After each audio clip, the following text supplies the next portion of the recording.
So Michelle, you kind of an interesting background growing up, right? Did you see yourself being in Silicon Valley? Did you see yourself having the type of success you've had based on your formative years, your early years in life? I had this fantasy that when I was in college, I was going to become a tech writer. And neither of my parents went to college. I was the first one in my family to go to college, first one to drop out, and then first one to finish. I dropped out as a senior, but I was going to be a tech writer, and I thought, well, if I could ever make 40,000 a year, I'll be set. My father made 17, and I dropped out of college to make 17 grand a year as a tech writer for Altos Computer Systems. Ron Conway, who's a very well-known Silicon Valley angel, runs with about $1.5 billion. I saw him last week at the Claremont in Berkeley. Didn't go up and say hi to him because I didn't want to nerve him. I haven't seen him since my transition. But that was my first job, and I was a tech writer, and then they put me in tech support, and then they made me an SE, and they gave me a sales role. So when I was 23, I had a $7 million quota. Wow. Okay. Dallas to DC, I had more business systems. I had the EDS account of all things. Oh, Ross Perot's account. Yeah. In fact, I spent a weekend in a hospitality booth, a demo booth with Nancy Perot. That's salacious. I spent demo time with Nancy Perot, and she was fascinating and kind. I've always had the nicest opinion of her because she was such a wonderful kid at the time, and I was this poor kid, with a cheap suit, and she treated me like I was anybody else, which I thought was lovely. That's very gracious. Yeah, very, very nice. We went on to Convergent Technologies. So by the time I was 24, I was VP of sales at a venture funded startup. Wow. Okay. Now, again, but this was 1984. And Silicon Valley was young. Apple was founded in 77. Oracle went public in, Apple might have gone public in, but all these companies were doing things in the 70s. And now we're 84, and here I am in the Valley, and a fresh face, asking a lot of questions. Probably not the sharpest tool in the shed, but I was certainly eager to take the more difficult jobs and work hard and spend long hours doing it because my father did that at Morton Salt. Yeah, so you had that kind of work ethic, right? That kind of grind. That's what I had. I figured I could outwork everybody. I couldn't outthink them. Would never be the smartest person, but I could work harder than everybody else. And that was kind of my bet at the time. And I ended up going from the VP of, that VP of sales job as an AI startup to a job at Exelan running the West. A $17 million target when I was 27 years old, and a bunch of sales reps. Ended up as the VP of sales at Exelan's competitor, Rockwell CMC, and then left that to go to Versant Object Technology, where I ended up being the VP of sales. So by the time I was 30, I bounced around a lot, and it took me a while to figure out that if you're going to stick, you got to stick in the job in the Valley. Give yourself 5 years to be recognized. Remember, learn your craft and recognized. And by the time I got to Verity, I did that. And 5 years in, 5 years in at Versant, I decided I could do no more. I was kind of tapped out there. And I had a job offer to go to Verity, and it was going to go public, and I'd be the VP of sales. And so I was 35 years old, went through an IPO, VP of sales of a public company. And I remember looking back thinking, I dropped out of college when I was 21. This is pretty heady stuff, right? I mean, this is pretty heady stuff. Like I've always had amazing fortune. It's not, you can't bet on that. But I've always been I'm clever, I'm crafty, I'm not the smartest, but I have been so fortunate to be able to work with really smart people and, great people and bad people, because you'll learn from both. Yeah. That's right. And my career was, never expected to be in the position I'm in now. Forget the trans thing, but I never expected to be in the position of being my age and sitting on boards now and happily having a long career behind me, and now a lot of fun and enjoyable times ahead of me. Yeah, exactly right. You had a lot of wisdom, and I think you told me that your claim to fame was you had a sales and marketing playbook. Like, you couldn't fix product, and there were some things you couldn't touch, and you knew, I can't touch that. But if it's sales and marketing and any dysfunction there, you can come in and turn some things around. Is that correct? Yeah, and I think even before there was this whole concept of customer acquisition and retention. Yeah. Because now we're talking about that. My brain went there, and so I thought, I can't fix the market. I'm not that good, and not that powerful.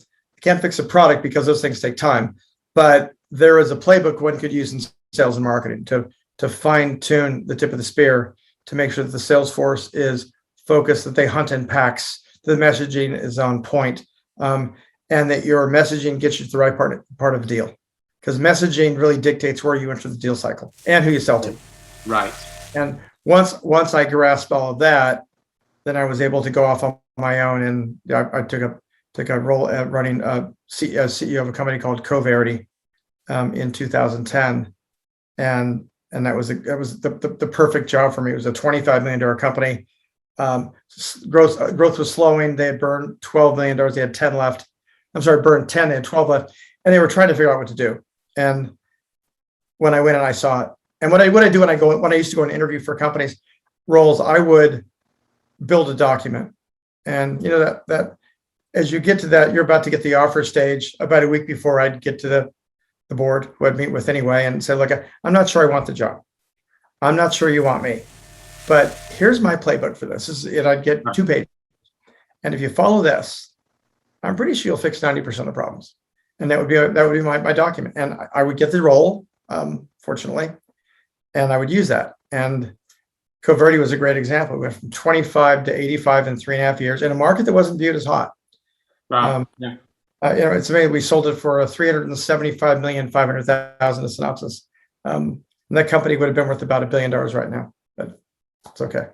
But it was a great exit. The only person not to get a job offer was me, which was great. And that became a tenet in the Synopsys strategy that was our 3rd big division that they launched.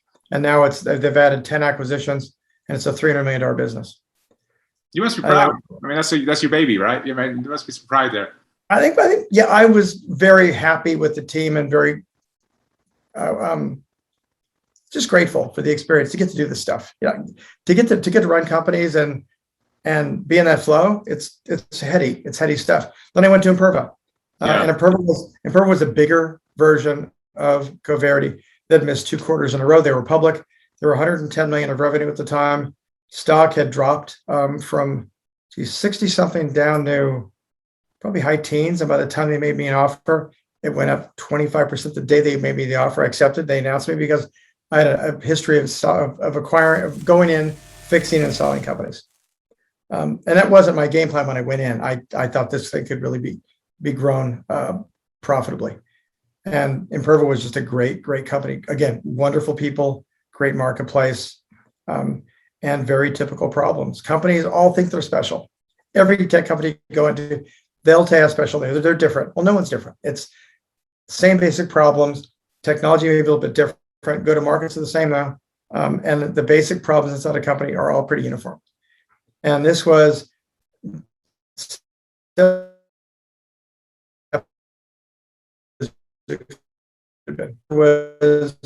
little bit stunned. They had one of the smartest founders on the planet, Shlomo Kramer, who was Palo Alto.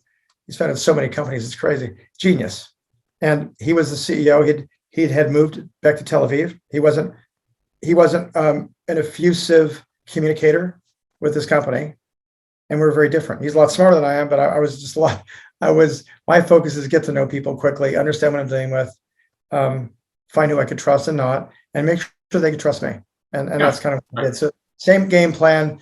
We tightened up sales and marketing, fixed the messaging, fixed the compensation plans, focused on making certain that the growth engine was being preserved. We had a legacy business, and then we had just a rapid fire business in the SaaS side. So we had a bifurcated model of perpetual along with a subscription. So as all this is happening, you're having all this success and you're turning companies around, and you're reaching the highest levels of success both in the Valley and within these organizations, having IPOs. It's really exciting. Something else is happening though within you, correct? And it was coming to a head at Imperva. Is that correct? It was beginning to. It really was. Like I've always been confused about my gender, sexuality, which is kind of strange to say now. We've been talking about it in the open, but it'd been since I was in 7, 8 years old. So it's not like it was a recent development. It had always been going on. And I grew up in a suburb in the Bay Area in the East Bay. My father made 17 grand a year when I was in high school. And in 1978, there was gay and there was straight. And there really wasn't a whole lot of discussion about gay. There were no gradations. We were 50 miles from San Francisco. Might as well have been 500. I didn't know at all. And there was one gay kid in our high school. And I remember him getting into a fight and me doing nothing. And I remember thinking I should have helped. And I would have probably got my butt kicked, I'm sure. But at that point, I was just trying to figure myself out. And I thought if I could just suppress it, I'll be okay. Okay. I didn't know what it was. Was I kind of crazy? I just didn't know. As I married at age 21, age 27, we had triplets. They'll turn 35 on Friday, believe it or not, which is kind of cool. All girls, great girls. Divorced 10 years into the marriage, married again a few years later, another daughter. And all this time, I'm trying to figure myself out, thinking if I just don't think about it, I'll be okay. My own version of conversion therapy, which is ridiculous. And so by the time I got to Coverity, I was in San Francisco at night, dressed, going out. And my version of whatever that was at that time of my life was I would get as lovely as I could be, my version, and sit at the bar and work. And I wasn't out screwing around. I just thought, I just want to go out and be a normal person and be treated normally. So I would sit at the hotel bar and work, and people would talk to me or not. And when I got to Imperva, I was in full steam. And it was a real difficult time. It really was. Company was great. We were doing so well. And I was starting to unwind personally. My father was very ill. He passed in 2016. And he was such a lovely, sweet man. The best role model of a father I can imagine. And I'm the father of my 4 daughters and the husband to my wife, even though I'm trans and identify as, my pronouns are she and her. But it's kind of my rules anyway, so I'm going to use my rules. But when my father passed, I just unwound, and I was taking drugs. I was trying to get distance between myself and myself. Didn't work very well. Went off to New York, left my wife, was estranged from my kids, and eventually I was outed by an activist investor. Well, can we talk? Yeah, I want to get to that because that's super, super powerful. Do you think that part of that suppression therapy you were talking about, do you think that you channel that into work and so it led to some more work success? Because that's really good. I dropped out of college, so that was one strike. My parents were poor. Strike number 2, and I ended up divorcing my first wife. Strike number 3. I had all these failures, layer upon layer upon layer, and the sexuality piece was the biggest one of all because it was my great big secret. I didn't understand it, and you can't explain yourself to someone if you can't even understand yourself. And so I was so torn by this, but the one thing I was good at was work, because I could work my tail off, and then I could almost integrate this other piece with the work. And that was exactly it. I found a lot of comfort in work because everything else I thought I touched, I thought I failed at miserably. I don't think I really felt that badly, but I just did not like myself at the time. I wasn't mean, I wasn't demonic, there's no cruelty in me, but I was really frustrated with a bit of self-loathing. And work gave me a good avenue to do better, at least feel better about myself. It was kind of an escape in some ways. Yeah. Kind of like an alternate, reality. And so you're at Imperva, you're now really navigating. You're in New York, you're under a lot of pressure, your dad's just died, you're going through your transformation. What did it feel like? I mean, can we break down what it feels like to be outed or threatened to be outed? Some of the breakdowns or some of the steps around that? It was interesting. The odd part was I wasn't worried about the employees. Now, I should have been worried about the company. And what I mean is I was in my little world trying to figure myself out. And while work was going well, the company was doing fine, I was pretty out of touch with myself. I was kind of coming out to my employees, and they were sweet. I mean, I remember we had I was on a sales call in St. Louis, I think. And the sales rep was the best rep we had, earning $1 million a year in commissions, really good. And we had the meeting, and he said, "What are you going to do? Well, I get dinner tonight." I said, "Mark, I'm just going to get something light and kind of walk around. And he said, no, why don't we get dinner? And I said, Mark, I'll find him. He said, look, I know what you're going to do. Let me go with you and make sure you're okay. And I had more of those moments where I would have thought just the opposite. My employees were the most loving, kind, considerate, thoughtful people on the planet. Where it broke down was on the investment side. Now, it happened in a couple areas. There was an overt threat from somebody who had a periodical who was going to write about the company and write about me as part of the brief. And it would hurt the stock. And friends of mine on Wall Street reached out to this person and kindly told them not to do it, and did so in such a way that nothing ever got written. Okay. But I was terrified about that. And then the other happened. It was an activist investor. Upon retrospect, by the way, I get it. At the time, I didn't. At the time, I thought, I cannot believe you just tanked my career. When in reality, I'd gotten a bit sloppy. I wasn't as judicious as I should have been. An investor took a $140 million position in the company, and I'm in New York, and my Facebook is blowing up at night, and I'm out till late hours, and it would have given most observers the thought that I'm out of touch, I'm not working, etc. And I was working my ass off, and I wasn't out of touch with work, but I was confused about other stuff. And he had a chance meeting with one of our board members. No need to talk about the names. And that led to, it was, did you know your CEO's trans and they're out late at night, don't think they're working very hard, that kind of a thing, which led to just a flurry of voicemails over the weekend when I'd been in South America saving a deal so we didn't have to do a restatement. And so I land back in the US from Bogota or somewhere, and my voicemail's full. And I start checking voicemails, and it's one after another. And the independent director I brought in, Alan Tesler, Alan left me a voicemail and said, we got to talk. And I called Alan. And Alan was amazing, by the way. And he said, I want to chat with you, and I'm going to come out and talk. And I said, well, if you're going to fire me, he said, look, if I were going to fire, I wouldn't come out. He said it in a very cavalier way. He didn't mean it that way. He wouldn't have done it. It's not his. He's just a really good. He was at the size of the time, late 70s, early 80s, and he was the most understanding of all my board members. Yeah, he'd been on the block a lot, and we sat down and we talked.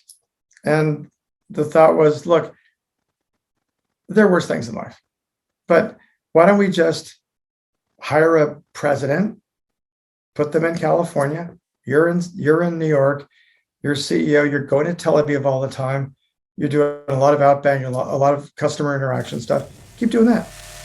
But then the other board members called, and there were a lot of questions, and I should have responded differently. I was just a bit impetuous. And one of them said, "Why didn't you tell us?" And I think I made a comment like, if I were gay, my business, or if I were out with prostitutes every night, that's my business as well. But I put on a dress, and the Ritz-Carlton treats me really well. That's your business? I don't think so. That wasn't a good answer for me to give. Right, but you were feeling maybe it was a fear-based defensiveness. Is that kind of what? And I was pissed off, to be honest. I was angry about it. I didn't get it. My personal life had never gotten me in trouble before. Not because it was such a good secret. That's the reason. That's why. And as I went through this process, I just felt that I felt, number one, that I was going to lose my career. I was going to lose my family. I was going to lose my friends. Now, was that a dark place? Was that a pretty dark place? Yeah, I really did not spend a lot of time with other people at that point. I was trying to figure myself out. I'm in New York. It's working. It was a pretty miserable time in life. I've noticed, but the worst days of my life have been of my own making for the most part. Okay. Because I've been such a very fortunate, charmed individual, and you get through stuff. I got through it. What I ended up doing was with Imperva, I did the search for a president. I also looked at opportunistically at CEO candidates, and I convinced the board that, look, let's find a CEO. And this is the 11th hour because otherwise it's disclosable. It's an SEC issue. But we had candidates, and I got the board to consider the fact that if we go hire a president, then that's going to be someone who needs training wheels. I'm not going to be with the company for a long time. Let's get someone who could be CEO. Okay. And we made that pivot, brought in someone who was CEO, very different style than mine, but did a good job in getting the company sold. And the company was sold in October of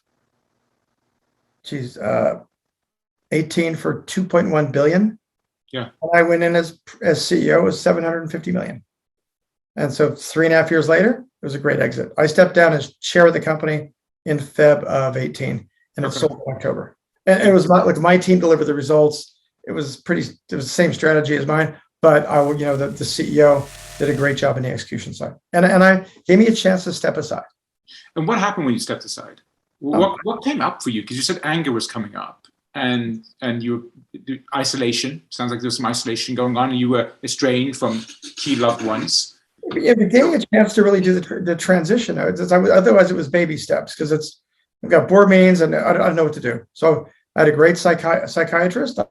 When I started taking hormones and testosterone blockers, I got through a lot of stuff. And what I realized, interestingly enough, with the psychiatrist, a lot of the discussions were about family stuff. And the trans issues are trans issues, but he's become a life coach. And we talked about parents and reactions to parents, and I'm an only child, and it was fascinating. And the stuff I got through was just important that I just buried. And over time, I found myself very happy with being me. And that's a complicated thing to say because being me is very complicated to other people. But I emerged from it just shocked at how happy I was. So whatever anger existed, I was angry for a while. I ended up sitting down with an activist investor. He initiated the first call as an apology. I initiated the second, and I apologized to him. I said, I get it. On retrospect, I know why you did it. Didn't like how you did it, but I understand. And I can't say I blame you. That's a pretty big statement. Blasphemy for other trans folks who've been out of it. In my case, I'm pretty damn self-aware. And I ended up stepping down from the company because I determined that, you can't be CEO and be a distraction. It's unfair, especially if it's a public company. You got funds out there, and you got Main Street, and then I had 1,200 employees. I couldn't do that to my employees. I made the decision, step down and leave, because if I don't, then I'm going to become a problem. And that's not why I became CEO. I became CEO, lead and create value and be a good, humane executive. That's kind of why I wanted to do the job in the first place.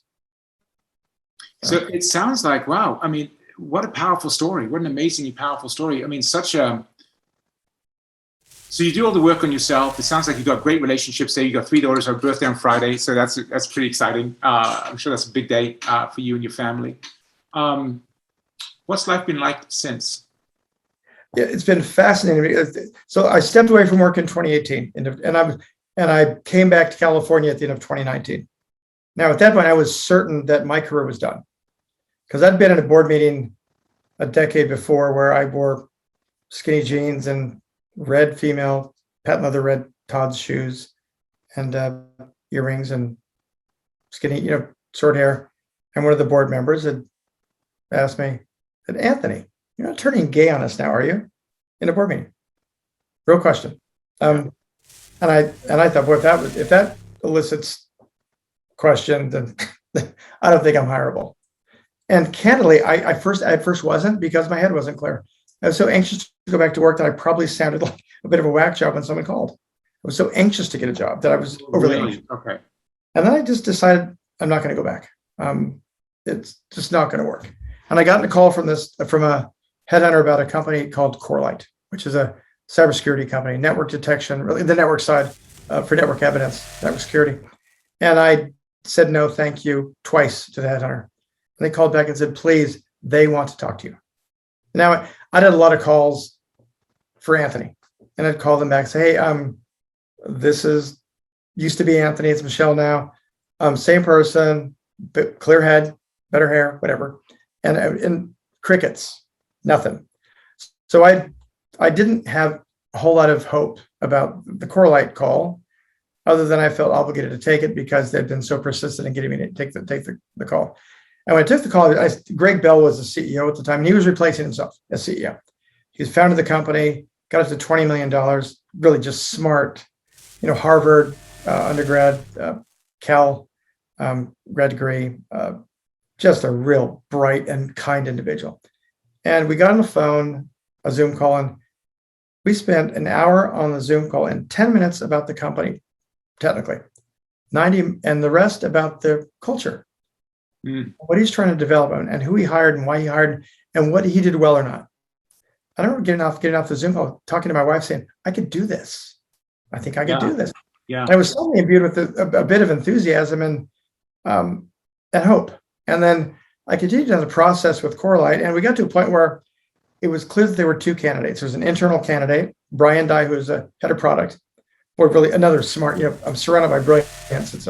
He was MIT, Stanford, and I barely got my English degree at Santa Clara, so I was always being outclassed by these folks. And I get the chance to get Brian and I face to face in my backyard in Pleasanton during COVID. We did the six foot distance and right, yeah, and 2 hours of conversation, and it wasn't sparring; it was just real discussion. Who we liked in common in the valley, who we didn't like, our families, our kids, what we valued. At the end of the conversation, I asked him point blank, "Are you going to quit if you don't get the CEO role?" Because in my head, I was going to get the job, and his comment was, "Not immediately." And now Anthony Bettencourt would have said, "Fine, I'm going to go get the job anyway." Michele sat back and thought, I could be polarizing. Company might not be ready for this. There could be blowback with me in the company. I don't know. But in my head at the time, they needed Brian more than they needed me. Like I'm skilled, but yeah, they should have Brian. And I told Brian, literally at that moment, I'm out. I don't want the job. Wow. And I called Greg and I touched base with the board. I stepped out of the role. And Brian got the job, and I think they should have given it to him anyway. So even had I stayed in the process, yeah, he might have gotten it and probably would have. But net, I pulled out. And then as he was papering his deal, the board and Greg and even Brian kept coming back saying, "You got to join us somehow." And I joined we came up with this role of executive chairwoman. And we had figured out the calculus of what do you do, how can you be an executive chair and not be invasive? So what does the CEO do? What does Greg, the co-founder, do as SVP? And what does this new individual do who's now exec chair? They worked at ground rules. And we kind of got to the point where I was going to take the role, and I got Brian on one last call, and I said, "Look, if the board's telling you to do this, don't do it. Just don't do it. It's if you're uncomfortable, don't do it. You don't have to do it." And we kept talking. He said, "No, I think you should join us." And it was we were all concerned about a foot fault.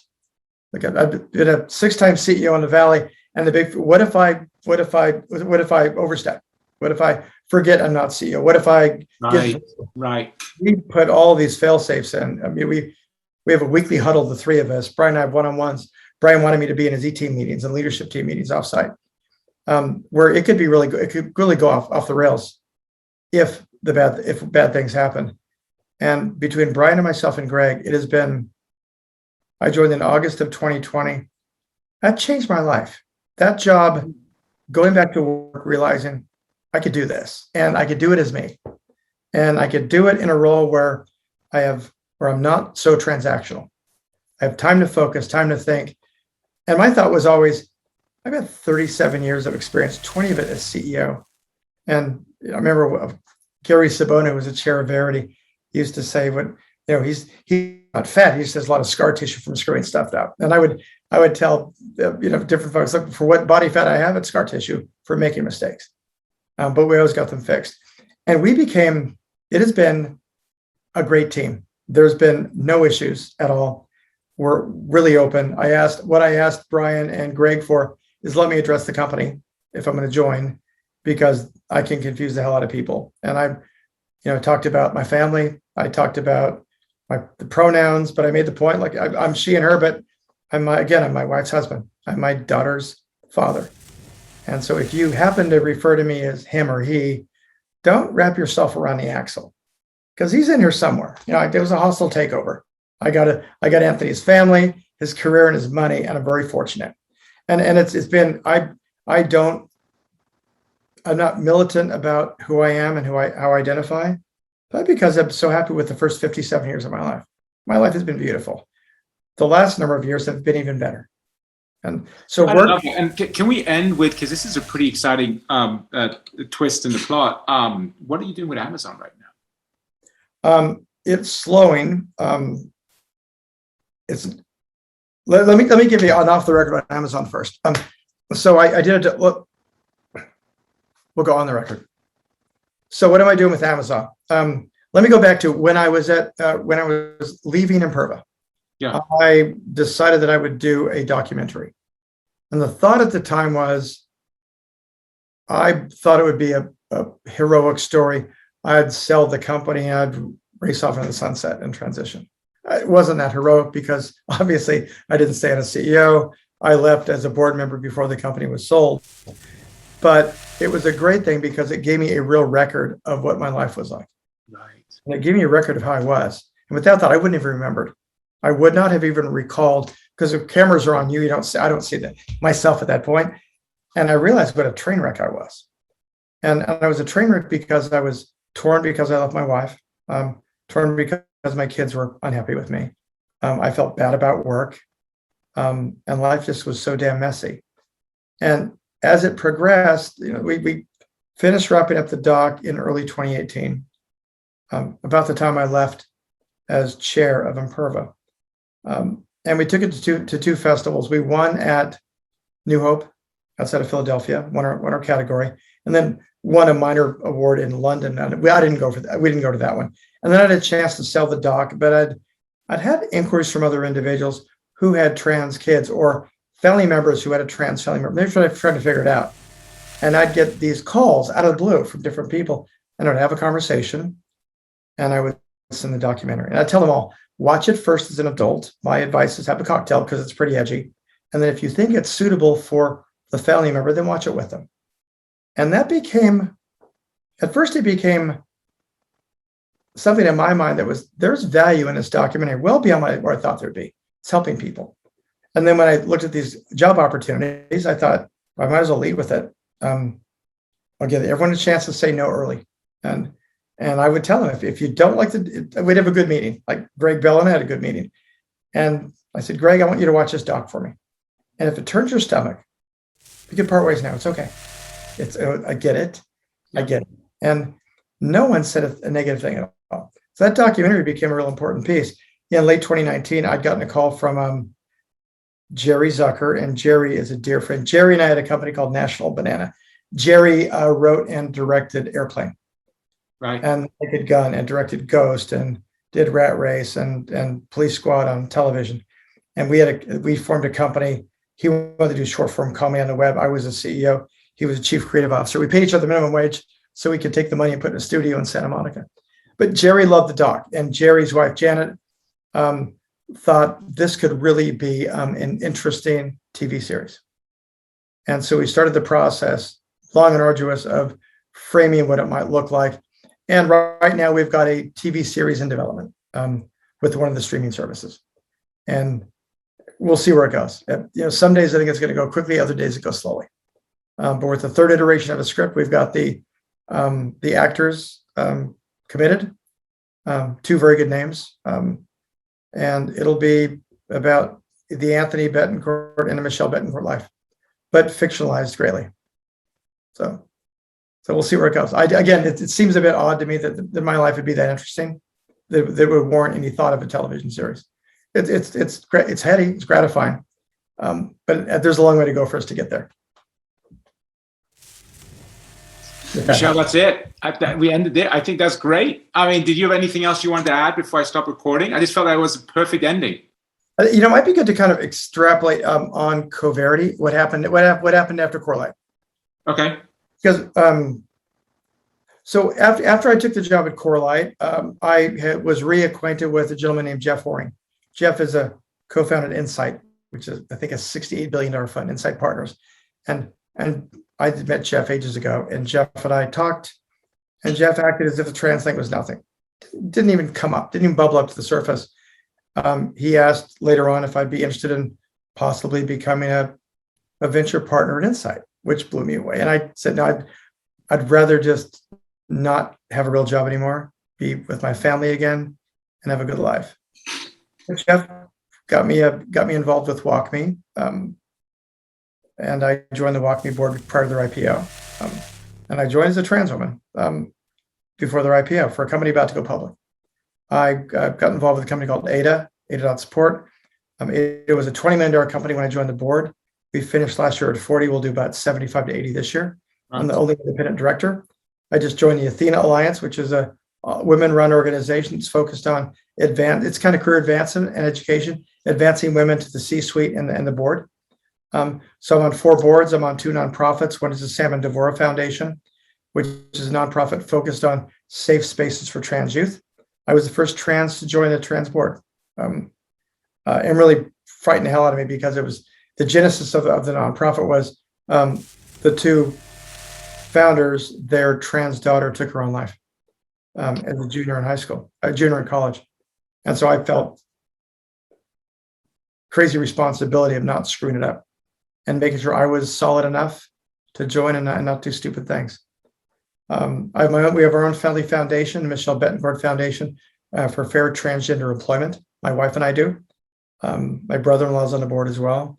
So my life has gone from kind of all working all the time, being confused, to a break, trying to figure myself out. My family and I becoming reacquainted. Family's wonderful. My daughters are great, 4 daughters. Their biggest question to me was, what do we call you? It's obviously Dad. I'm your freaking father, always will be. My wife and I have gone from us both not wanting to talk about this, it was the third rail of a conversation, to her cutting my hair, and we go out to dinner, and it's fine. Life is incredibly normal for as unusual as our life is. And that's something that there's no way well, maybe I'm projecting here. I can't imagine you could have thought it could have been this normal back in New York. I just don't know anyone who has this life. The terrible issue with the trans community is the unemployment rates are remarkably high. The attempted suicide rates are crazy high. There are 30 states in the U.S. that allow someone expressing gender expression to be fired. So I put on a dress, I go to work, I get fired in Texas. 30 states. There's no protection.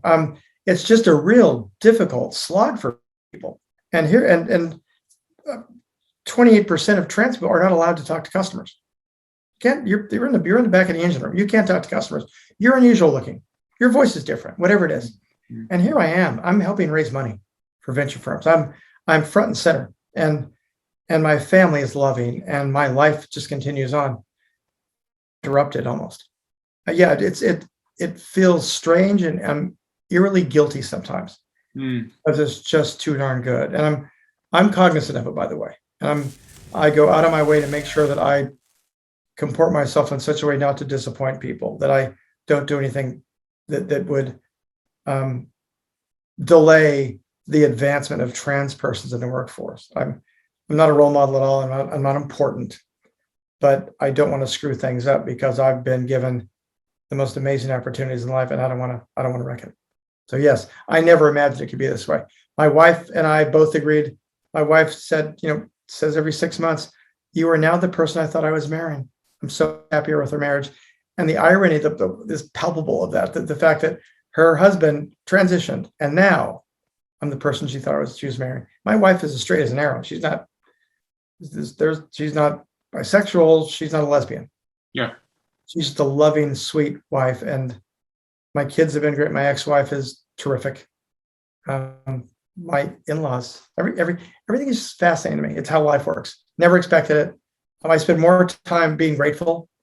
And when I get weepy, it's because I just can't believe how good people are, how nice people are, how kind. So yeah, never imagined it would be like this.